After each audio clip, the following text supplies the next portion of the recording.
महाराष्ट्र के governor Shri P Radhakrishnan जी,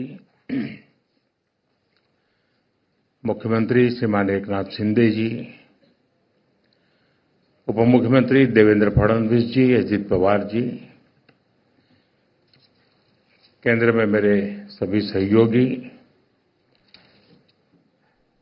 कई पीढ़ियों पर अपनी गायकी की छाप छोड़ने वाली आशाताई जी, जाने माने अभिनेता भाई सचिन जी, नामदेव कांबले जी, सदानंद मौर्य जी, महाराष्ट्र सरकार के मंत्री भाई दीपक जी, मंगल प्रभात लोढ़ा जी, बीजेपी मुंबई के अध्यक्ष भाई आशीष जी, अन्य महानुभाव भाई और बहनों, अगदी सुरुवातीलाच महाराष्ट्रातील, महाराष्ट्राबाहेरील आणि सर्व जगातील मराठी भाषक मंडळीचे मराठी भाषेला अभिजात भाषा म्हणजे क्लासिकल लँग्वेजचा दर्जा मिळाल्याबद्दल अतिशय मनापासून अभिनंदन करतो.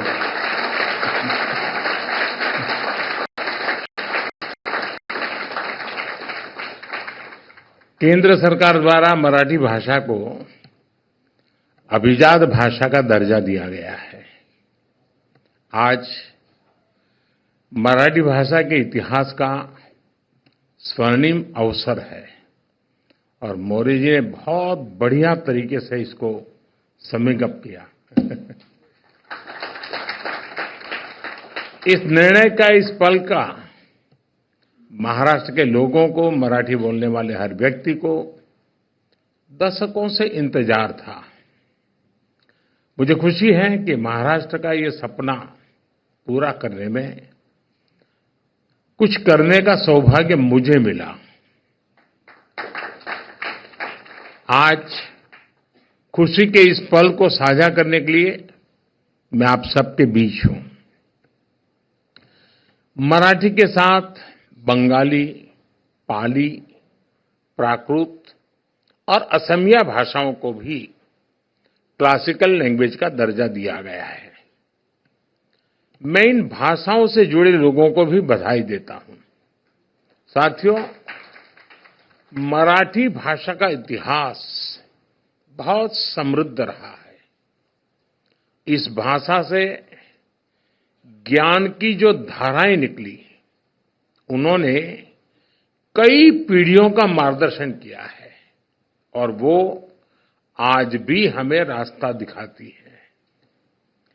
इसी भाषा से संत ज्ञानेश्वर ने वेदांत चर्चा से जन जन को जोड़ा. ज्ञानेश्वरी ने गीता के ज्ञान से भारत की आध्यात्मिक प्रज्ञा को पुनर्जागृत किया. इसी भाषा से संत नामदेव ने भक्ति मार्ग की चेतना को मजबूत किया. इसी तरह संत तुकाराम ने मराठी भाषा में धार्मिक जागरूकता का अभियान चलाया और संत चोखा मेला ने सामाजिक परिवर्तन के आंदोलन को सशक्त किया. आज महाराष्ट्र आणि मराठी धर्म वाढविण्या थोर संतान मी साष्टांग दंडवत करतो. मराठी भाषेला हा दर्जा संपूर्ण देशाने छत्रपती शिवाजी महाराज यांना त्यांच्या राज्याभिषेकाच्या 350व्या वर्षात केलेला मानाचा मुजरा है.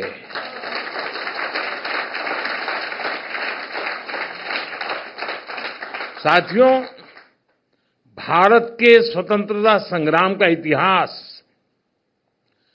मराठी भाषा के योगदान से समृद्ध होता है. महाराष्ट्र के कई क्रांतिकारी नेताओं और विचारकों ने लोगों को जागरूक और एकजुट करने के लिए मराठी भाषा को माध्यम बनाया. लोकमान्य तिलक ने मराठी समाचार पत्र केसरी के द्वारा विदेशी सत्ता की जड़ें हिला दी थी। मराठी में दिए गए अनेक भाषणों ने जन जन में स्वराज पाने की ललक जगा दी थी। मराठी भाषा ने न्याय और समानता की लड़ाई को आगे बढ़ाने में अहम योगदान दिया। गोपाल गणेश अगरकर ने अपने मराठी समाचार पत्र सुधारक द्वारा सामाजिक सुधारों के अभियान को घर घर तक पहुंचाया। स्वतंत्रता संग्राम को दिशा देने में गोपाल कृष्ण गोखले जी ने भी मराठी भाषा को माध्यम बनाया।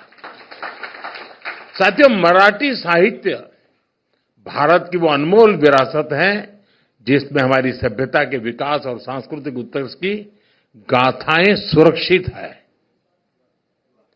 महाराष्ट्र में मराठी साहित्य के द्वारा ही स्वराज, स्वदेशी, स्वभाषा और स्व संस्कृति की चेतना का विस्तार हुआ।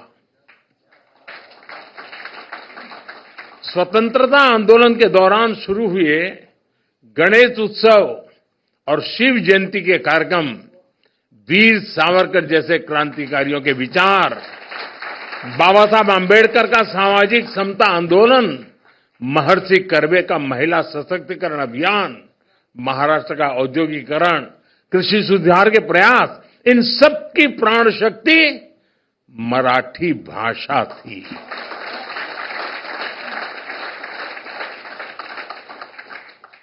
हमारे देश की सांस्कृतिक विविधता मराठी भाषा से जुड़कर और समृद्ध हो जाती है। साथियों, भाषा सिर्फ बातचीत का माध्यम नहीं होती। भाषा का संस्कृति, इतिहास, परंपरा और साहित्य से गहरा जुड़ाव होता है। हम लोक गायन पोवाड़ा का उदाहरण ले सकते हैं। पोवाड़ा के माध्यम से छत्रपति शिवाजी महाराज और दूसरे नायकों की शौर्य गाथाएं कई सदियों के बाद भी हम तक पहुंची है। ये आज की पीढ़ी को मराठी भाषा की अद्भुत देन है। आज जब हम गणपति पूजा करते हैं तो हमारे मन में स्वाभाविक रूप से शब्द गूंजते हैं, गणपति बापा मोरया। ये केवल कुछ शब्दों का जोड़ नहीं है, बल्कि भक्ति का अनंत प्रवाह है। यही भक्ति पूरे देश को मराठी भाषा से जोड़ती है। इसी तरह श्री विठ्ठल के अभंग को सुनने वाले भी स्वतः मराठी से जुड़ जाते हैं। साथियों, मराठी भाषा को यह गौरव दिलाने के लिए मराठी साहित्यकारों, लेखकों, कवियों और असंख्य मराठी प्रेमियों ने लंबा प्रयास किया है। मराठी भाषा को क्लासिकल लैंग्वेज की मान्यता के रूप में कई प्रतिभाशाली साहित्यकारों की सेवा का प्रसाद मिला है।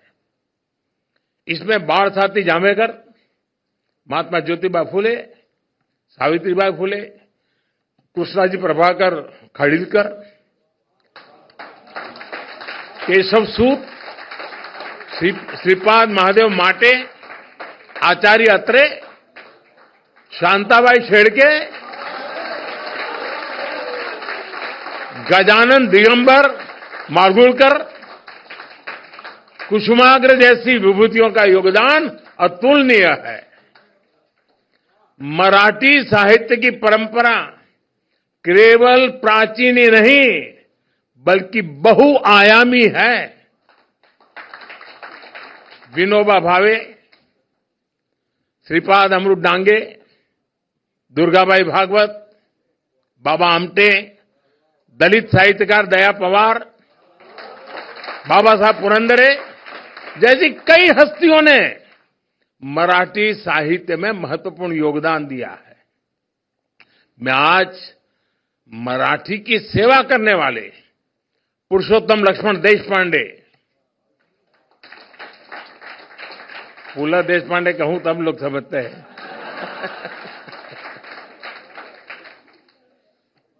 डॉक्टर अरुणा ढेरे, डॉक्टर सदानंद मोरे,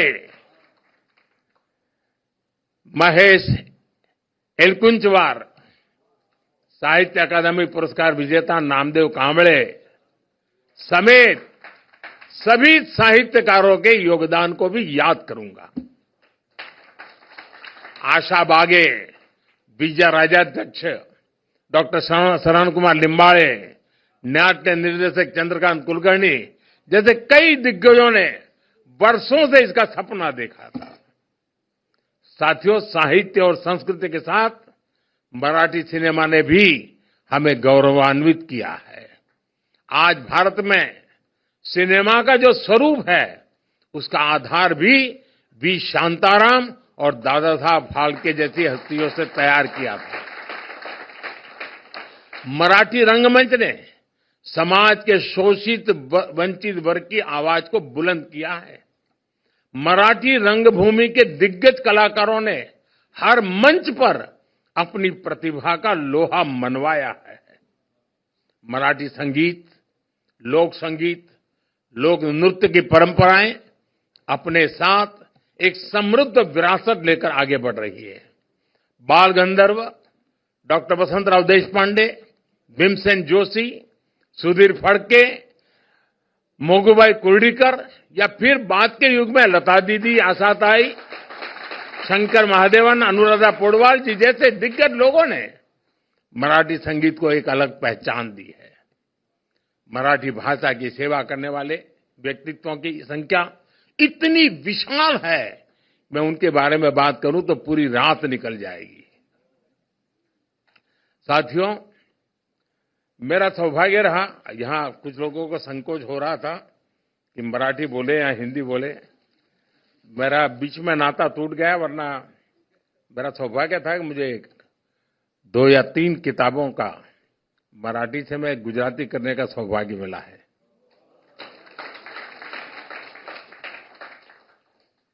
अब पिछले 40 साल से मेरा संपर्क टूट गया, वरना मैं काफी मात्रा में मराठी में अपनी गाड़ी चला लेता था। लेकिन अभी भी मुझे कोई ज्यादा असुविधा नहीं होती है, और इसका कारण ये था कि मैं जब प्रारंभिक मेरा जीवन था तो मैं अहमदाबाद में एक जगन्नाथ जी मंदिर है, वहीं रहता था, और वहीं कैलिको मिल थे पास में ही, और कैलिको मिल में जो मजदूरों के क्वार्टर थे, उसमें एक भिड़ेकर के परिवार महाराष्ट्र का रहता था, और उनको शुक्रवार को छुट्टी होती थी। स्टैगरिंग होता था उस समय, बिजली की तकलीफें रहती थी। मैं कोई पॉलिटिकल कमेंट नहीं कर रहा हूं, लेकिन वो दिन ऐसे ही थे। तो शुक्रवार को उनको छुट्टी होती थी, तो मैं शुक्रवार उनके घर मिलने जाता था। तो मुझे याद है कि उनके घर के पड़ोस में एक छोटी बच्ची थी, वो मेरे से मराठी बात करती थी। बस उसी ने मेरे गुरु बन करके मुझे मराठी सिखा दी। साथियों, मराठी को क्लासिकल लैंग्वेज का दर्जा मिलने से मराठी भाषा के अध्ययन को बढ़ावा मिलेगा, इसे रिसर्च और साहित्य संग्रह को बढ़ावा मिलेगा। सबसे महत्वपूर्ण बात यह है कि भारत की यूनिवर्सिटीज में मराठी भाषा के अध्ययन की सुविधा मिल सकेगी। केंद्र सरकार के फैसले से मराठी भाषा के विकास के लिए काम करने वाले संगठनों, व्यक्तियों और छात्रों का बढ़ावा मिलेगा। इससे शिक्षा और रिसर्च के क्षेत्र में रोजगार के नए अवसर भी बनेंगे। साथियों, आजादी के बाद देश में पहली बार ऐसी सरकार बनी है जो मातृभाषा में पढ़ाई को महत्व देती है। मुझे याद है, मैं बहुत साल पहले एक बार अमेरिका गया, तो एक परिवार में मुझे रुकना था, और मुझे उस परिवार की एक आदत मेरे मन को छू गई। मूल वो तेलुगु परिवार था, लेकिन उनके घर में नियम था, लाइफ तो अमेरिकन थी, जीवन तो वहीं का था, लेकिन नियम था कि कुछ भी हो जाए, शाम को खाना खाते समय टेबल पर परिवार के सब लोग साथ बैठेंगे। और दूसरा था, शाम को खाना खाते समय परिवार का एक भी व्यक्ति तेलुगु भाषा के सिवाय एक भी भाषा बोलेगा नहीं। उसके कारण वहां जो बच्चे पैदा हुए थे वो भी तेलुगु बोल लेते थे। मैंने देखा है मार्क्सियन परिवार में जाएंगे तो आज भी सहज रूप से आपको मराठी भाषा सुनने को मिलेगी। बाकी लोगों का ऐसा नहीं है, छोड़ देते हैं, फिर उनको हेलो हाउ करने में मजा आ जाता है। साथियों, नई नेशनल एजुकेशन पॉलिसी के तहत अब मराठी में भी मेडिकल और इंजीनियरिंग की पढ़ाई संभव हुई है। इतना ही नहीं, मैंने सुप्रीम कोर्ट के जजेस के सामने रिक्वेस्ट की थी। मैंने कहा एक गरीब आदमी आपकी अदालत में आता है और आप उसको अंग्रेजी में जजमेंट देते हैं, वो बेचारा क्या समझेगा, क्या दिया है आपने। और मुझे खुशी है कि आज हमारे जो जजमेंट है उसका जो ऑपरेटिव पार्ट है वो मातृभाषा में दिया जाता है। मराठी में लिखी साइंस, इकोनॉमिक्स, आर्ट, पोएट्री और तमाम विषयों की किताबों की उपलब्ध होती रही है और बढ़ रही है। हमें इस भाषा को व्हीकल ऑफ आइडियाज बनाना है ताकि हमेशा जीवंत बनी रहे। हमारा प्रयास होना चाहिए कि मराठी साहित्य की रचनाएं ज्यादा से ज्यादा लोगों तक पहुंचे। मैं चाहता हूं कि मराठी भाषा ग्लोबल ऑडियंस तक पहुंचे। और आपको मालूम होगा, आपको अगर इंटरेस्ट हो भाषा में, तो भारत सरकार ने भाषिणी ऐप बनाया है। आप जरूर इसका उपयोग कर सकते हैं।